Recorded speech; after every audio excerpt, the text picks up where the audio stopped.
President Trump signed an executive order yesterday giving Elon Musk's Department of Government Efficiency more power. According to a fact sheet provided by the White House, the orders direct agency heads across government to work with DOJ to take multiple steps to cut the size of the federal workforce. Those steps include only hiring employees for every 4 that leave. One employee, establishing new criteria for hiring, giving a DOJ team-led hiring approval over new career appointment hires, and preparing the agency for large-scale reductions in the workforce by figuring out which components or agencies themselves may be eliminated or combined. Meanwhile, Musk answered questions from media yesterday for the first time about the work of the DOJ team. Musk stood next to President Trump at the Resolute desk, trying to defend the work that his staffers have done, which has been criticized for operating with unchecked power. Musk railed against bureaucracy, calling it unelected, fourth unconstitutional branch of government. He was also pressed multiple times on his conflicts of interest connected to the massive government contracts his companies receive.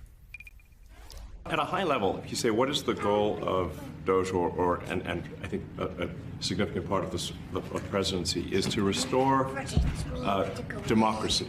This may seem like, well, aren't we in a democracy? Rule of the bureaucrat. If the bureaucracy is in charge, and then what meaning does democracy actually have? If the people cannot vote and have their will be decided by their elected representatives in the form of the president and the Senate and the House, then we don't live in a democracy. We live in a bureaucracy. But if there is a conflict of interest when it comes to you yourself, for instance, you've received billions of dollars in federal contracts when it comes to the Pentagon, for instance, which the president I know has directed you to look into. Yeah. Are you policing yourself in that? Is there any sort of accountability check and balance in place that would provide any transparency for the American people? Well, all of our actions are fully public. So if you see anything, you say, like, wait a second, hey, Elon, that seems like maybe that's, there's a conflict there. It's not like people are going to be shy about saying that. They'll say it immediately. Mr. Musk, you said on X that an example of the fraud that you have cited was $50 million of condoms was sent to Gaza. But after fact-check this, apparently Gaza in Mozambique, and the program was to protect them against HIV. So can you correct the statements? It wasn't sent to Hamas, actually. It was sent to Mozambique, which makes sense why condoms was sent there. Yeah. And how can we make sure that all the statements that you said were correct, so we can trust what you say? Well, first of all, some of the things that I say will be incorrect and should be corrected. So nobody's going to bat 1,000. I mean, we will make mistakes, but we'll act quickly to correct any mistakes. I'm not sure we should be sending $50 million worth of condoms to anywhere, frankly. I think that there's some worthy things, but overall, if you say what is the bang for the buck, I would say it was not very good. And there was far too much of what USAID was doing was influencing elections in ways that I think were dubious and do not stand the light of day. Elon Musk gave one example of a possible reform to the bureaucratic process. He explained how antiquated record keeping in a limestone mine is preventing government workers from retiring. This is actually, I think, a great anecdote because we're told the most number of people that could retire possibly in a month is 10,000. We're like, well, why is that? Well, because all the retirement paperwork is manual on paper. It's manually calculated, then written down on a piece of paper. Then it goes down a mine. And like, what do you mean a mine? Like, yeah, there's a limestone mine where we store all the retirement paperwork.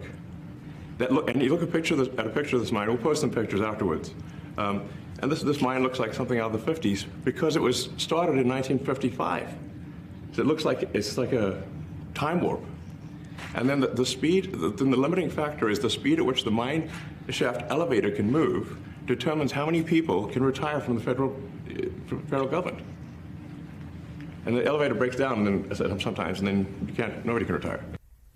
So the mine Musk was describing is a real thing. David Fahrenthold of the Washington Post covered it back in 2014, calling it the, quote, sinkhole of bureaucracy. David Ignatius, first of all, My chief complaint since Doge began has been the lack of transparency. I do think it's good that Elon Musk went before reporters and answered questions. That's number one. Number two, let's just admit a few things here before we talk about conflicts of interest. For people that are watching at home going, well, why are they doing this? How could they do this? How could the American people go along with this? Most Americans, a majority of Americans think that the government is inefficient. Most presidents, from Ronald Reagan to Bill Clinton, think that the bureaucracy is inefficient and antiquated, and they've tried to update it. And, you know, Al Gore famously going on David Letterman to try to show his examples. I remember at one point, the Reagan administration, somebody saying to the Washington Post, you know, why did we even come here? You can't do anything. You can't update anything. So this is something that we've heard administrations complain about for 40 years. The biggest concern, of course, has been one, whether they were doing it in a constitutional, lawful manner, and two, the lack of transparency. I'm curious what you saw yesterday in this press conference by Elon Musk, and we will get to the conflicts of interest, which obviously is a glaring red light there. But on these other issues, what were your thoughts about the press conference? So the scene itself was bizarre. You had Musk in his MAGA hat, dressed all in black, a long coat that looked almost like a cape, with his young son, X, climbing all over him, climbing on the floor. President Trump often looking uncomfortable at the scene. So the scene itself was bizarre. The point you make that there is a fundamental problem here of a federal government bureaucracy that is too bureaucratic, too big, ill-managed. Every American has experience of that. And the idea of trying to make the government more efficient, reduce the level of spending, improve the technology. That's one of the worst things about how the federal government works. It works off of antiquated computers. That's an idea that people can support. But we're a country of laws. You can't just do things by edict. This is a problem that, as you said, Al Gore and so many other people tried hard to address. But you have to do it carefully because it's a pain in the neck. You'd love to just smash through, but we're a country of laws. That's the way we were designed. And I think that's the part of the Musk rush to change everything in sight that's most worrying. It seems to be being conducted without regard for our legal procedures. We're going to have some big court tests coming up in the coming weeks that are going to be decisive in showing what are the limits of what Trump's trying to do. But should there be efforts to reform the federal government, make it more efficient? Absolutely, no question about it. Absolutely, and if you talk, I mean, there's some. We interviewed the Secretary of Defense a few years ago talking about had computers from the 1980s. So again, in theory, this would be wonderful. In theory, this is wonderful whether you're talking about the Pentagon, whether you're talking about the VA, whether you're talking about Social Security, anybody that has tried to deal with the IRS and how antiquated, and I may say, too, for Republicans, understaffed. All these agencies are. They're not going to tackle a $36 trillion debt by doing all the things they want to do and cutting some employees here and there. So, yeah, this is, I think, a concept that many Americans would support. A lot of independents would support. The question, though, is it being done legally? Is it being done constitutionally? And is it being done transparently? I think Elon Musk getting before reporters, I actually think as much as possible, since his people are running through these government agencies, I think that is extraordinarily important. And it's also, of course, most important that the letter of the law is followed, that the Constitution's followed, that actually Congress cares about its Article I powers. And interesting yesterday, the response to the court cases. We didn't get the sort of response that we heard from J.D. Vance and Mike Lee this weekend. You had President Trump saying he was disappointed by it, And of course, he would follow the law, but they would appeal some of these cases. So very interesting where we're going here.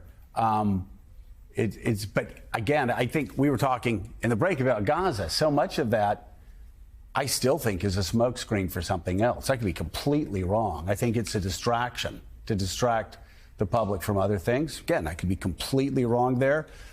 But again, we all know they came fast to push all of these executive orders in the early days to throw people off balance. They threw Democrats off balance. They threw Republicans off balance. Republican senators have been around for decades. They were like, I have no idea what's going on here. This is insane. They threw the media off. So that was the purpose. And now, as things settle a bit, maybe we start to see the contours of what's legal, what's constitutional, and how the White House is going to respond to reforming government within those confines.